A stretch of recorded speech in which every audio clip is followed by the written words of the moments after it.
Hello बच्चों, let's read this question. This question says that which of the following statement is incorrect regarding malaria infection.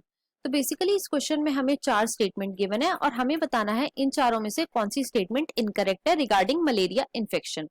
Statement 1 given is the infective stage of man is sporozoid. Statement 2 given is sporozoid attack the RBC resulting in their rupture.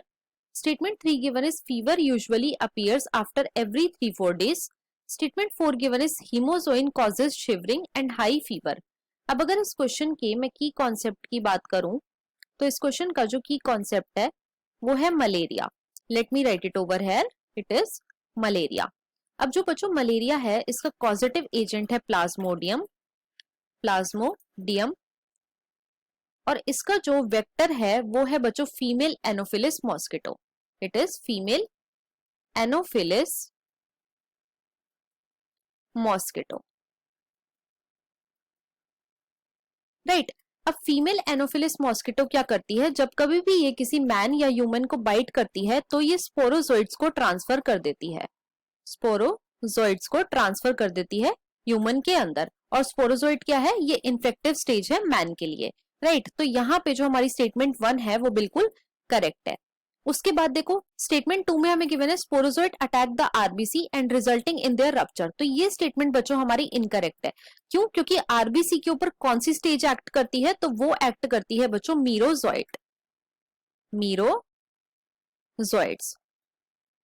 अब ये मीरोजोइड्स infect कैसे करते हैं, तो ये जो मीरोजोइड्स होते हैं मीरोजोइड्स बच्चों ये बनते तो लिवर के अंदर ही हैं, लेकिन ये क्या करते हैं लिवर सेल्स को डिस्ट्रॉय करके लिवर से बाहर आ जाते हैं और फिर ब्लड में चले जाते हैं.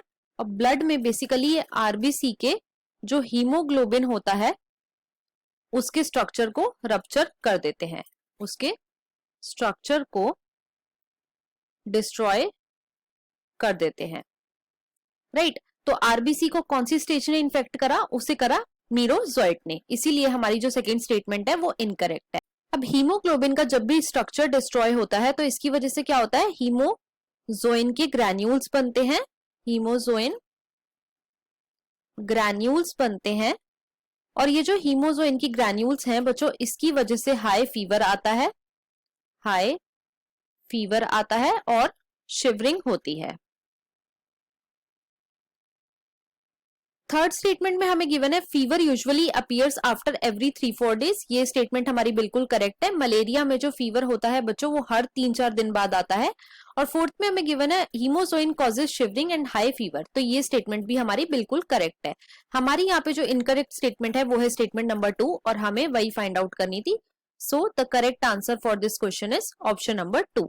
I hope you understood it well. Best of luck.